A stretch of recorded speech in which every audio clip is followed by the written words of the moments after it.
Tonight, you talk about something positive. We always do. We try to make it as clear as we can, simple as we can. One of the bigger things you can talk about is, where you fit in and what you have to do to be the best person you can be. And that's what we all want to be, right? We all want to be the best. We all want to enjoy the best, and we all want to help each other be the best. I mean, I hope that's what we're talking to. That's what this audience is all about. And if you think about it, there's like three or four things we could touch on tonight in the 8 minutes. The first thing I understand, and this is, I've said this before and people have said it a million times, leadership is everything.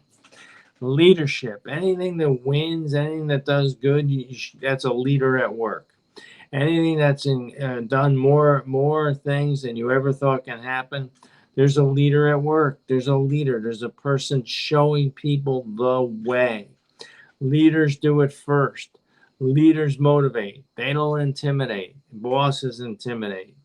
But a leader, a person that really wants to see you do the best you can, wants to motivate you and lift you. Well, then you got to look at yourself. Why am I a leader, a follower? What am I? Well, let's look at this way. How are you handling yourself? How motivated are you? How excited are you? How positive are you? We talked about the power of positive thinking. You can't do anything unless you have a positive thought. You can't do anything worthwhile, let's put it this way, without a positive thought. The stream of consciousness has to be solid, it has to be uplifting, it has to take you to another level. The old saying, whatever thinking has gotten you into this level that you're at right now, it's going to take a different level of thinking to get you to a higher level. It's impossible not to do that. We talked about the vision, right? You can't stretch your own vision. You have to have other people stretch your vision. In other words, they have to do it first. They have to do something before you help you believe in yourself. Believe it's possible. We talked about Roger Bannister. Remember him, the 4 minute mile guy? Nobody can run a 4 minute mile. They thought your body would burst into flames if you ran a mile in less than 4 minutes. What did he do? He figured out a way to do it. And then what happened after that? A lot of people, younger people that you never thought could do it, was running a 4 minute mile. Why? Because they had the vision. Their visions were stretched and expanded. Those are the key things you want to focus on. You want to focus on your leadership abilities. Always work on those. Always sharpen those up. Remember, steel sharpens steel, and always, or iron sharpens iron. That's the bottom line there. And also keep in mind too that you got to be ready. You got to understand. You got. I read this today. Great line in the book, Power of Positive Thinking. You got to reach down deep and find something inside of you that makes you compete one more time. First, you got to reach down deep and flush out all that negativism, all that stuff that's holding you down, cutting down your energy. You got to flush all that out. You got to compete one more time. You got to give it your best shot just one more time. And usually that determines your greatness. And speaking of greatness, remember what Winston Churchill, he said, everybody, everyone has a certain moment in time, right? They have a certain moment in time, a special reason why they were born, okay? And what happens is when they complete that, when they seize that moment, they fulfill their mission, a mission for which they were uniquely qualified. And in that time and in that moment, when they complete that mission, they find greatness. See, folks, that is your finest hour. And that's what Churchill got across. He motivated a country. He motivated people that were down and out and counted down and out. But he kept going forward. And that's leadership back to you again. Now, here's something I want to just get across before we wrap it up.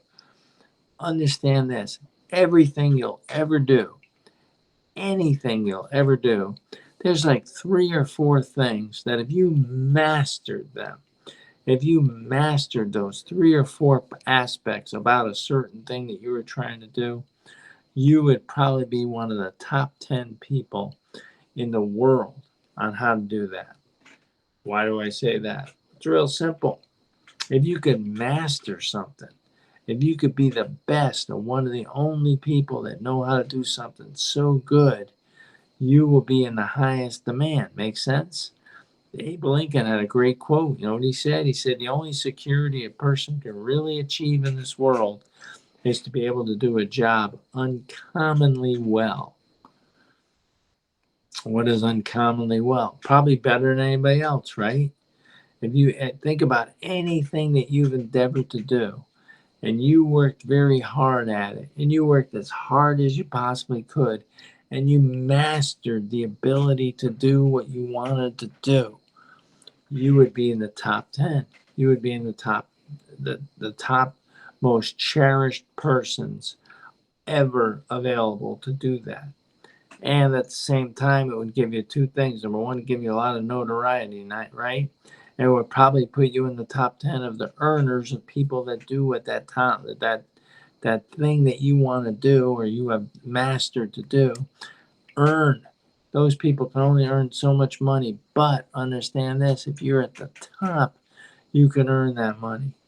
Maybe you just want to earn the money and you want to do something with it, one shot and get it over with. Maybe it's a one-time thing, but maybe it's a career.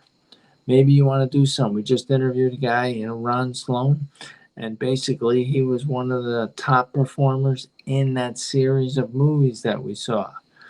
I don't know if he had the desire of doing that, but that's the reality of it. That is the reality of it. We got a couple minutes left. We'll wrap it up with this. Understand this real simple, that no matter how hard you try, there's always going to be somebody else out there trying just as hard.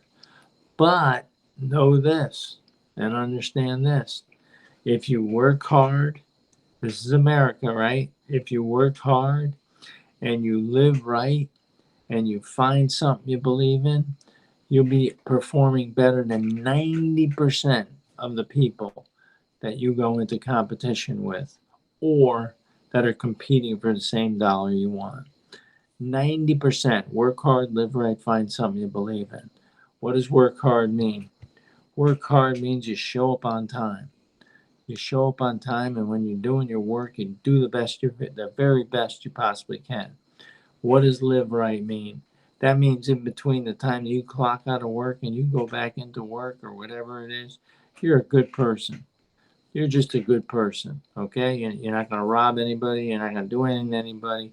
You're going to be honest and you're going to be dedicated. That's a good person, right? That's a person that's living right. How about finding something you believe in? What's that mean? That means basically that you believe in a certain way to do something and you believe that it's going to work out. You believe this is the right system for you. And you keep working at it and you keep working at it. And you'll have yourself all the opportunities you can. And I hope you enjoy the rest of your evening. And I hope you have a great time. Thank you very much, everybody. Take care. We'll catch you next time.